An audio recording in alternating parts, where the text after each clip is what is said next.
Valhalla Cyberpunk Bartender Action is a game revolving around the bartender Jill, working at the bar the Valhalla 3 weeks before its closure and the celebration of Mega Christmas. From premise alone, this game had hooked me, because the idea of Mega Christmas is instantly sold from simply its name. It's essentially what would happen to Christmas if it was completely taken over by industries and sellers, wanting to grab as much money out of the holiday season as they can, and the name Mega Christmas is one I can so easily potentially actually becoming a thing, that it now just seems so obvious an idea that I'm stumped no one, to my knowledge at least, has come up with it before. The majority of the game is spent mixing and serving drinks to customers as they visit the bar, broken up at the beginning of each day, spending a few minutes before going to work, reading news in Jill's apartment, or buying useless items at GC Elton's, or through the occasional conversations Jill has with other characters during her breaks, or even small events happening during the Sundays, such as getting drunk with your boss or having a mega Christmas party. That's it, and it all involves reading. The only gameplay you ever get is by mixing the drinks for your customers, with around 24 to select from. There's 5 chemical compounds to make the drinks out of, options for ice, aging, and whether to shake or blend, and all that good stuff. One of the compounds, carmethine, is essentially the game's equivalent of alcohol. Some drinks have on them written optional carmethine, and if you serve these, this is where the game gets really fun, because each of the customers has a drink level, meaning once they drink enough units of carmethine, they get drunk and will change their dialogue. It's fun to see what can come out of such results, but the drink mixing is kind of hurt by the need to drag the components into the mixer, and not simply clicking on them. It's kind of cumbersome, and it's easy to mess up with and put in the incorrect number of units, making you have to remake the drink. It isn't that bad though, because thankfully, the game does not put any time pressure on you in these segments, and you can spend as long as you want in there and it's fine. It's nice and relaxing, and allows you, if you really want, to make sure you always give your customers the highest price drink whenever their order is vague enough, or give them the drink with the highest carmethine content. What I like most about this, however, is the options it opens up. Lots of characters will comment on what kinds of drinks they like and when, and if you pay attention, you can win some brownie points with them by giving those drinks in those situations. Alma says she likes Brandtini when she's feeling down, and later on in the game, when she's feeling down, if you give her a Brandtini, it cheers her up significantly.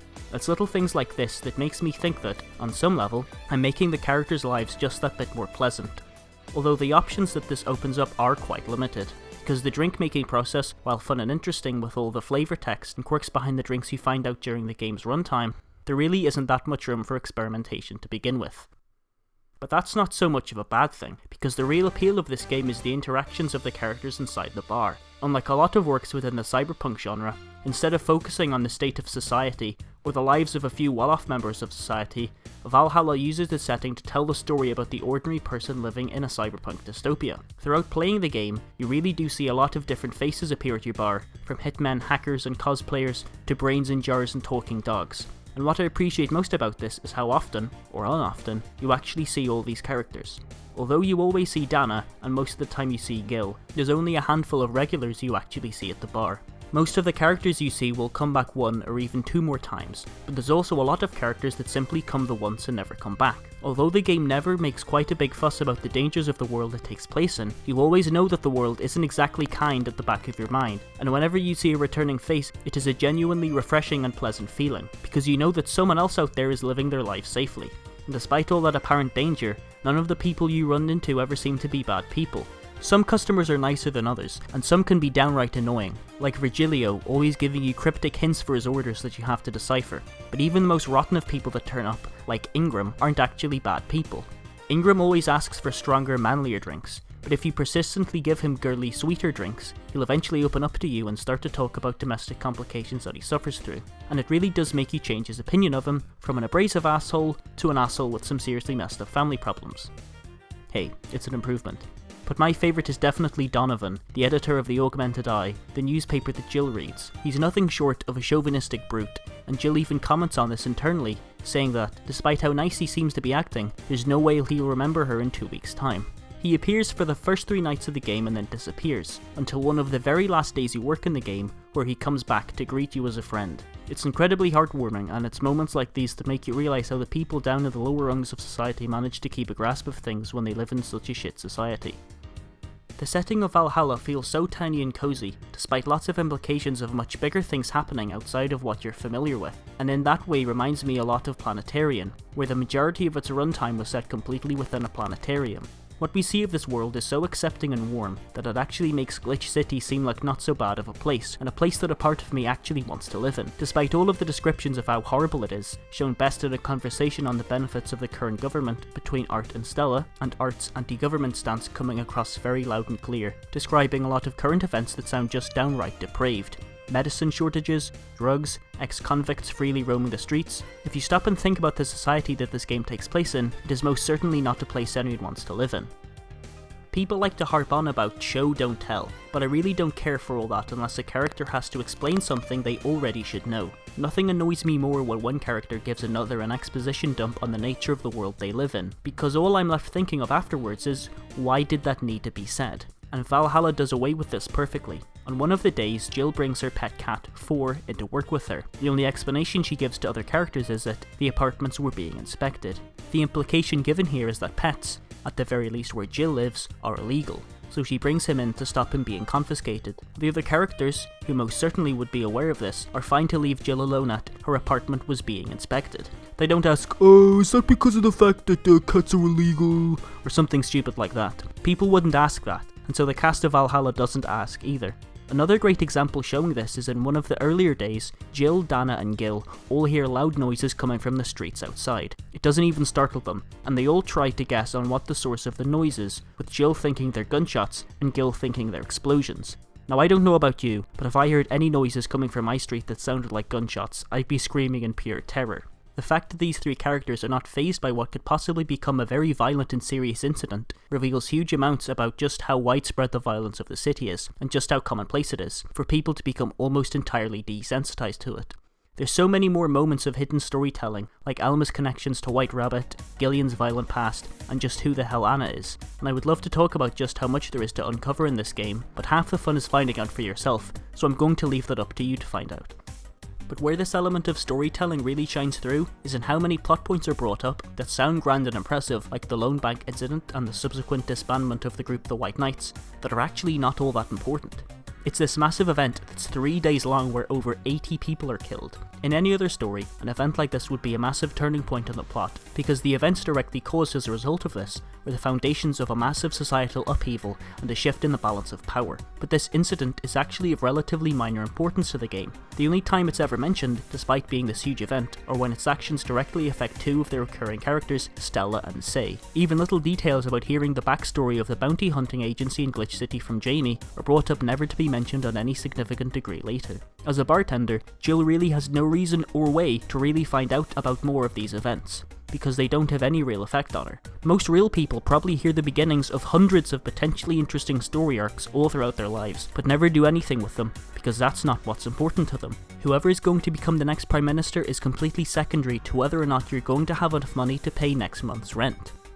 The only storyline in the game that could be considered to be the plot is the story of Jill's past girlfriend, Lorraine, and her recent death. Even then, this revelation is brought up very late into the game, and it's not as if the goal or structure of the game changes massively around it. The only thing that changes is Jill's mental state and how she interacts with the customers, the details of which are masterfully handled. When Jill is in this depressive mood, Art orders a bad touch, a drink that up to this point always made Jill have to fight off laughter whenever anybody ordered it. This time though, she doesn't even smirk or have a small giggle. When I noticed that small detail, it was far more shattering to me than hearing about all the violence and murders happening outside of Jill's life. The fact that this game has managed to fit itself into a cyberpunk world that actually sounds a lot more interesting than most of modern cyberpunk, but make all of that elementary to the incredibly simple story of loss and grievance is mind-blowing to me.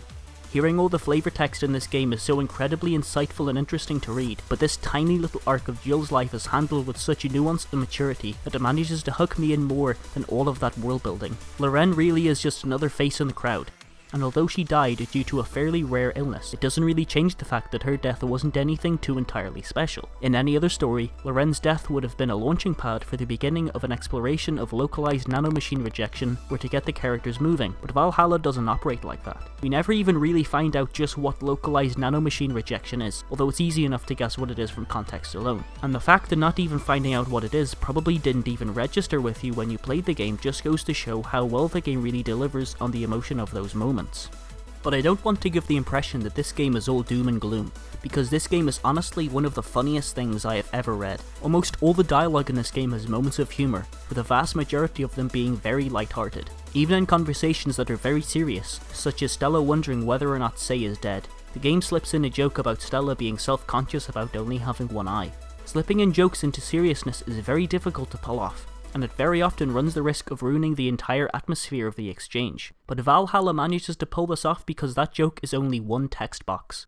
Immediately after that, the two start talking about the serious issue again, and it's great, because it only gives a momentary break from the conversation. As soon as you've stopped finding the joke funny, the game has already continued on with the serious dialogue. Not only that, but this joke is also used to highlight Stella's emotional state. Clearly the girl is on edge, and bringing her attention to how uptight she is that she thinks that any mention of an eye is in reference to her really sells home just how troubled she is by Sei's disappearance, and it's exchanges like this that Valhalla really shines the most. With how horrible the world around everyone is, it's hard to imagine how anyone survives on a day-to-day basis. But it's exchanges like this that remind you it's the genuine human connection all these people have that keep them kicking. Characters like Dorothy are the real heroes of this world, because Dorothy is one of the sweetest, most adorable characters I have ever seen. The conversations she has with Jill are so light-hearted and flirtatious that it is impossible to see how she isn't friends with literally everybody. But possibly my favourite thing about Dorothy is her very pro-sex attitude. Dorothy is a sex worker, and that shouldn't be too much of a surprise to anyone since the androids of this world are called Lilim. But unlike how a lot of prostitute characters act, Dorothy is not in the least bit saddened or distraught by selling herself to sexually pleased customers. On the contrary, every time Dorothy talks about her sex work, which is quite often, she is nothing but completely positive about it.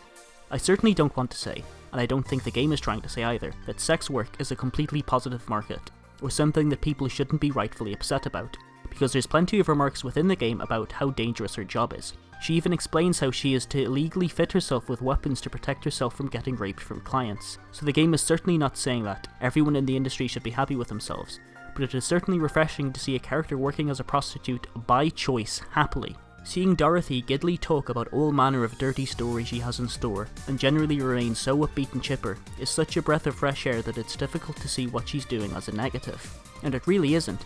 If she's happy as a sex worker and has the necessary means to protect herself, there's no reason she shouldn't be. It's great, because it also means that I don't have to feel bad about giving her extremely alcoholic drinks to make her drunk and explain in great detail about how she was involved in a Mega Christmas gangbang with 10 Mega Santas working in the same mall, and later explain how she's never understood gangbangs but can totally see the appeal of orgies.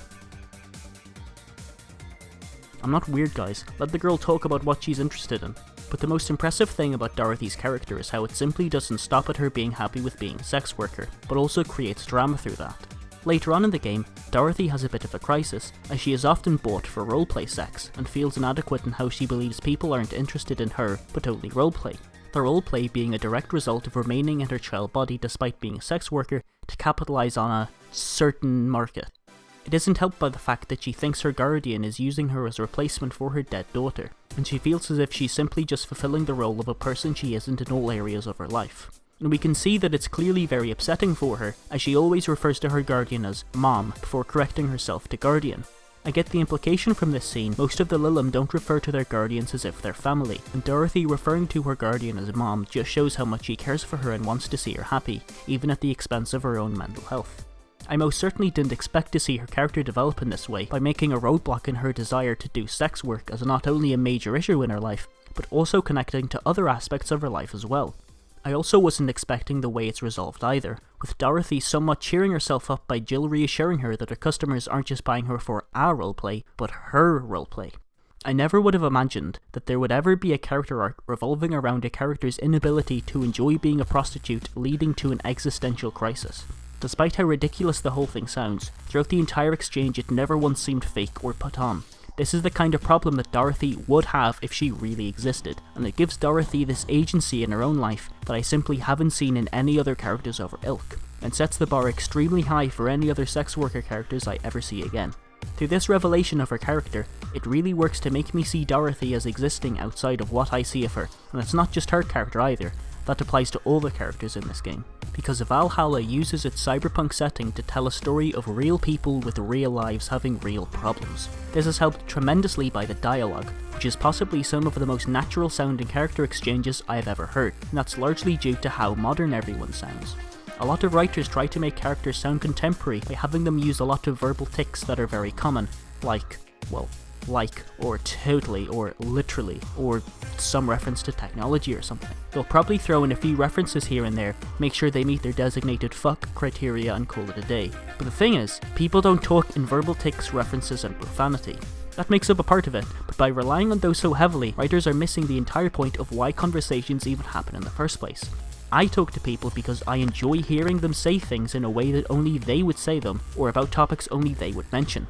Making every character talk like an internet-obsessed tween is not how you make characters more believable. The characters in Valhalla sound so modern and contemporary simply because the writer chose to use the dialogue that sounded most natural for any given scenario. Because the writer is obviously living in our time, any piece of dialogue that he writes down in an attempt to sound normal will sound contemporary. It's a given, and this can lead to some pretty crass results. If you're easily offended, I suggest not playing this game. Jill openly refers to Gil as fuckboy. Alma has no qualms about expunging about how much she detests her promiscuous sister. Jill and Gil often make reference to a night a few weeks ago involving dogs, where the toilets got completely clogged up by dog shit, and there's an actual conversation between Dorothy and a female streamer who streams her entire life on how best to record oneself having sex in a jacuzzi. Conversations flow so naturally into each other and drift so effortlessly from topic to topic that it's actually difficult to notice just how good this writing is. And just like good editing, ideally, writing shouldn't be noticed, and it really comes through here. Another way by which this game manages to remain culturally contemporary is by its plethora of references. Unlike many others, I have no issues with references because they data work. Who cares? A reference is only funny as long as it's known. I'd rather find that joke funny now, at the expense of people in 15 years' time who weren't there not to get it, than to not have that joke in the first place to facilitate people who probably won't even care about the product in the first place. Though I do think references have to be handled carefully, because it's very easy for a reference to cross the line from funny to obnoxious. There's no correct answer for how to go about this, but the way that Valhalla goes about it is probably one of my favourites. Most of its references are diegetic, being a part of the background and not dialogue. Probably the most obvious is the UI during conversations on break, obviously being a reference to Metal Gear Solid.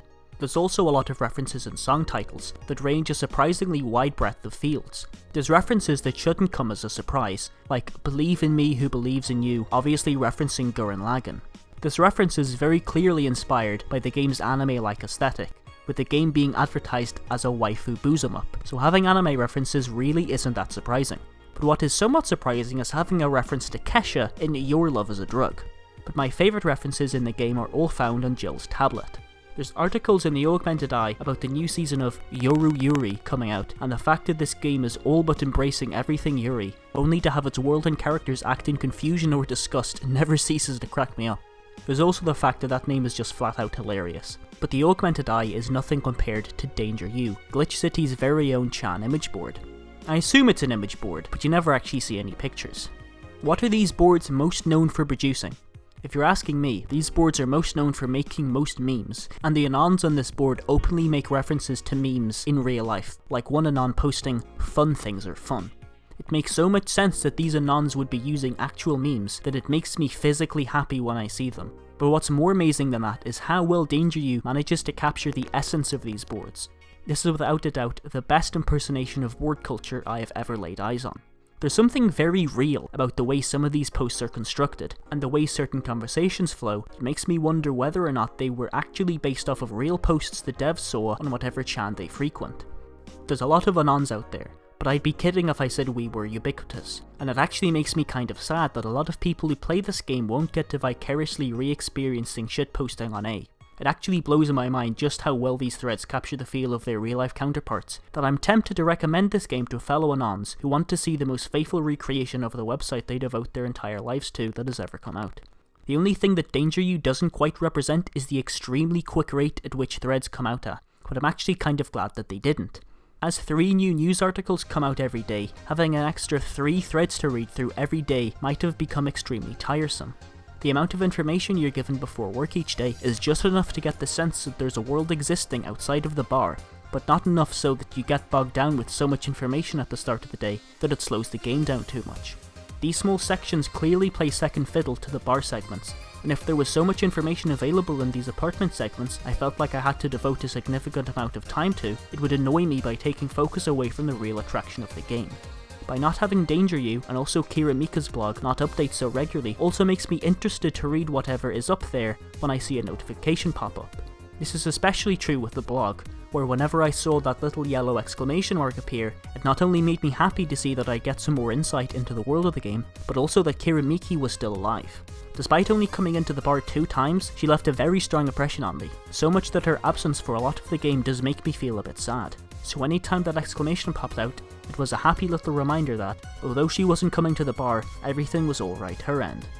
I managed to avoid talking about the aesthetic up until now, but now's the time to, because it would be nothing short of criminal if I didn't. Valhalla's aesthetic, for anyone familiar with it, is immediately obvious, with that aesthetic being Vaporwave. Vaporwave being the genre of music that this game's entire soundtrack is made up of, and is one of the few music genres that I actually care about, which is already a massive plus. Vaporwave is often described as being intimately linked to the cyberpunk aesthetic, but I don't think that's going far enough, because the way I see it, this aesthetic is everything that cyberpunk ever wanted to be but didn't realise. This aesthetic is characterised by heavy use of bright poppy neon colours, advertisement, Japanese iconography, industrial landmarks, and lots of old technology, like videotapes, old video game hardware, glitchy effects, and, of course, dystopia, and also hints of nostalgia. If you've ever seen Blade Runner, basically everything I've mentioned there should be recognisably cyberpunk. But the addition of lots of old hard-and software complements the style so perfectly it's hard for me to see cyberpunk existing without it.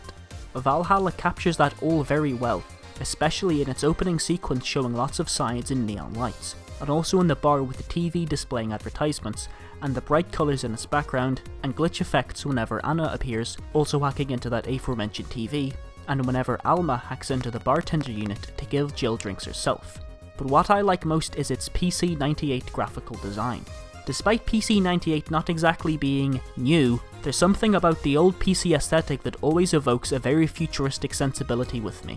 I think one of the key factors to do with this is its use of scanlines. This game should be the final nail in the coffin for anyone still clinging onto the meme that scanlines don't make pixel art look better. This game is absolutely breathtaking to look at with the scanlines on, and almost impossible to look at with them off.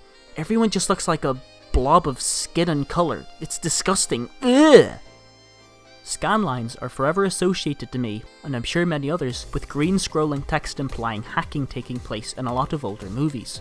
Although I know that green text is fake, I can't help but associate those scanlines with some sense of future that never ceases to enamour me. But even with how futuristic I think PC-98 looks, it is still clearly of a much older era, and ties really well into a very nostalgic driven aesthetic of vaporware.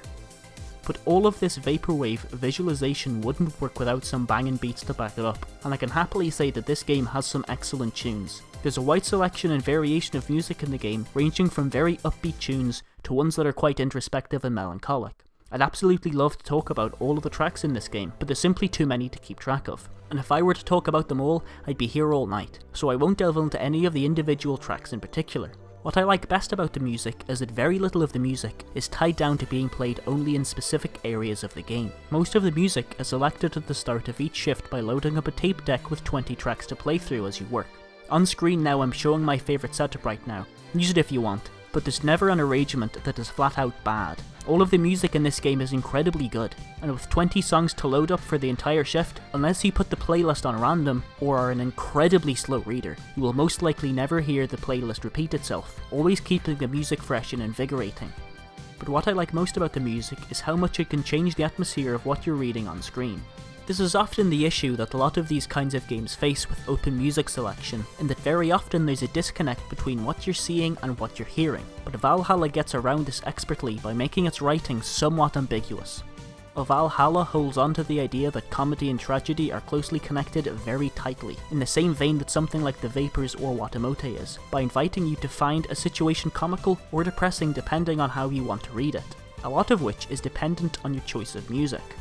There's really a track for any mood imaginable, and they all fit any given scenario equally, but all in different ways, which is why I would suggest you go for really weird music choices on any New Game Plus playthroughs, because the results can be quite enlightening. Whenever Alma was telling me about the situation with her sister that culminates in her exploding, with the excellent pathos-filled line, "Sure I don't have kids, but at least I'm not a cheap whore," throughout that entire segment, the track "Who Was I" was being played, until that line where it changed into "All Systems Go." Whenever that first track was being played, I thought what Alma was saying was kinda heavy, and I really felt for her situation, but as soon as the track switched to "All Systems Go," I found that line one of the funniest things I'd ever read and couldn't stop laughing at it. But when I played it again to get some footage, there was a completely different track being played, and I found the whole situation to be incredibly frustrating. It's amazing how much the music choice can change how the lines read, and it was clearly intentional on the part of the devs, because none of these lines from what I've experienced have ever read as being weird at all because of the music choice. The aesthetic of this game is so realised and polished that I'm tempted to say that this game damn well near perfects the Vaporwave aesthetic. Everything looks absolutely gorgeous, and I mean that completely sincerely. If you find the Vaporwave or cyberpunk aesthetic even remotely appealing, you should check this game out, because from its aesthetics alone you're going to find something you'll enjoy. And even beyond that, you'll find a truly mesmerising cast of characters in Glitch City, who collectively tell one of the warmest, most intimate, friendly, down-to-earth and wholesome tales I've ever seen. Despite all the rottenness that can be found within Valhalla and Glitch City, at the end of the day, what Valhalla really preaches is the power of goodwill among all, and especially that shared between close friends, family and lovers, and shows how, even when faced with one of the worst worlds you can possibly imagine, it can seem like a utopia sharing it with good company. I've been sitting on the idea of this video for a while now, and I've only made it now because I've heard about Humble Bundle's overwhelmingly positive bundle that includes this game in the over $10 category. I highly suggest you get the game over there, and get some extra cool games for the same price as this game alone. I highly recommend this to just about anyone out there if you've got the spare time to play a game involving reading for hours on end. Just be quick about it. I've caught wind of this Humble Bundle fairly late, and by the time this video comes out I won't be surprised if it is very nearly over, so act quick if you're interested. If you liked what you saw, subscribe on a guy to get updates whenever new videos come out, and make sure to follow me on Twitter at KerthunkYT for just the best tweets the website has to offer. Make sure to support the game's devs, Sukeban Games, and tell them all about how they've made a masterpiece and all deserve to be worshipped until the end of time. See ya.